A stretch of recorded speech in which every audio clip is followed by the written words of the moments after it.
We begin in Muscat, where Omani mediators continue shuttle diplomacy between the United States and Iran. Officials confirmed that 2 rounds of talks were held today. Iranian and U.S. delegations held separate meetings with Oman's foreign minister. During the first round, both sides presented their core positions in what Tehran describes as a cautious but constructive exchange. The second round of consultations between Iran's delegation and the Omani foreign minister has concluded, with no significant breakthrough reported.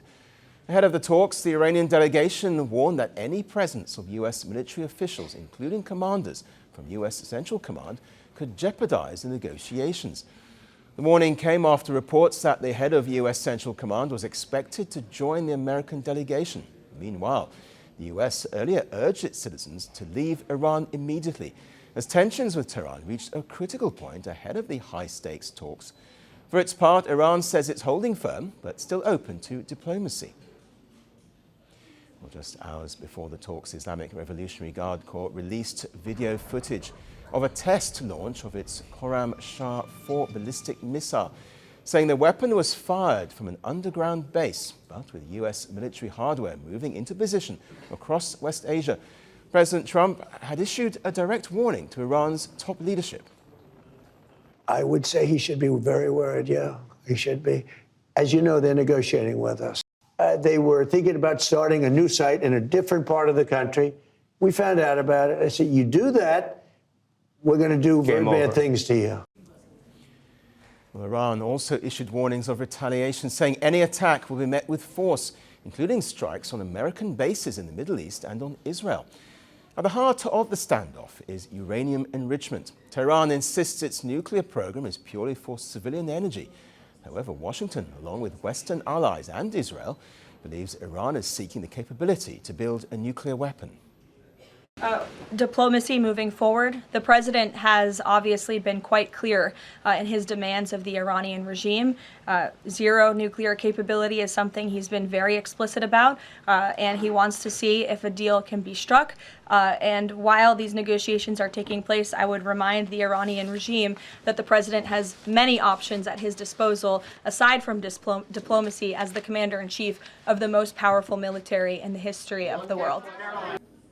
Another key issue is Iran's stockpile of more than 400 kilograms of highly enriched uranium. President Trump is demanding a complete halt to enrichment. Iran says it has no intention of militarizing its program and says it could dilute its enriched uranium, but only if sanctions are lifted in return. The U.S. also wants to discuss Iran's ballistic missile program and human rights violations, but Iran says this would violate its sovereignty and go beyond the scope of nuclear negotiations. For Tehran, these talks may represent an opportunity to avoid U.S. military action and secure sanctions relief. But for Washington, they could provide an exit strategy from escalating military threats in West Asia. Meanwhile, regional mediators, including Egypt, Turkey and Qatar, hope the discussions can de-escalate tensions. China said it supports Iran defending its interests and opposing what it calls bullying from the Trump administration. Meanwhile, the Kremlin has said it hopes the talks will produce results and lead to a de-escalation of tension. Russia has urged all sides, though, to exercise restraint. Iran had also released a detailed war scenario outlining how it would respond to a conflict with the United States. Reports suggest that the document envisions a rapid Iranian response involving missile barrages against U.S. bases in the region, the activation of proxy groups, cyber operations, and disruption to global energy flows. The talks come against the backdrop of mass protests across Iran, where security forces launched a deadly crackdown. The demonstrations were triggered by a deepening economic crisis caused in part by Western sanctions. So with deep divisions still in place, the world is watching closely to see whether diplomacy can prevail or if the crisis will spiral into conflict.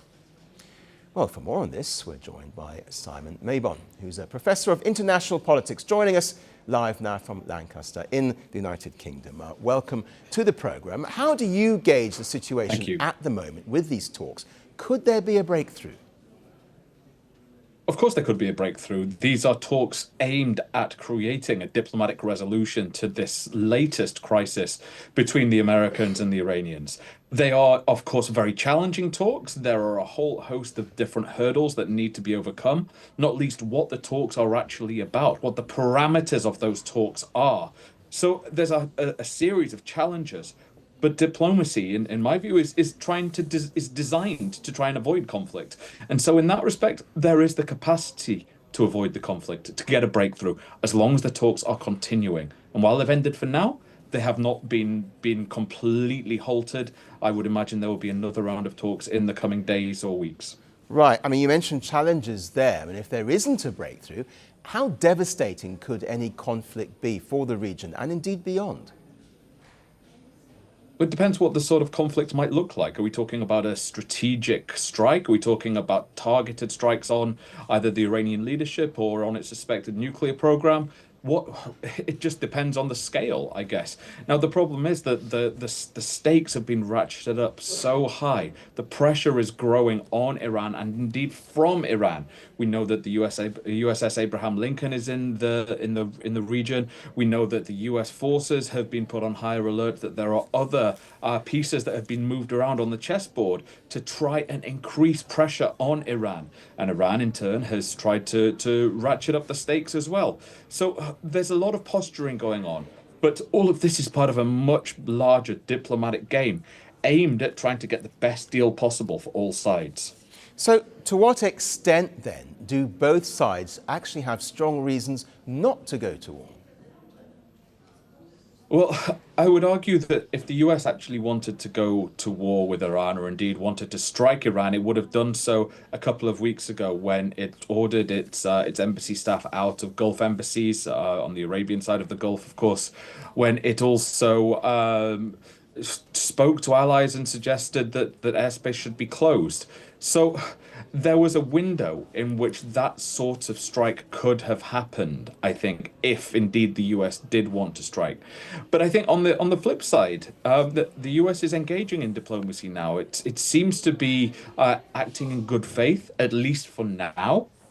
And on the Iranian side, well, Iran is devastated socially, economically. The Islamic Republic faces a whole host of different political, social, ideological challenges by virtue of everything that's happened in the past month, everything that's happened in the past 2 or 3 years, and the deteriorating economic situation at home by virtue of the sanctions put on Iran by the United States after the Trump administration in the first term left the JCPOA, the nuclear deal. So I think there's a lot of incentives for both Iran and indeed for the US to try and reach a deal. But that doesn't mean that a deal is particularly easy or indeed that it is inevitable. There is a lot of work that needs to be done right now. Samuel Maybon, we appreciate your insights. Thank you for joining us here. Thank you. Power doesn't end quietly. Some deaths are not accidents. They are messages. A gunshot, a crowd, a country frozen. The killer disappears. The questions don't. This is not just about who died. It's about what followed. Governments fell. Armies moved. History rewrote itself. 5 leaders. 5 moments. One pattern. The assassination.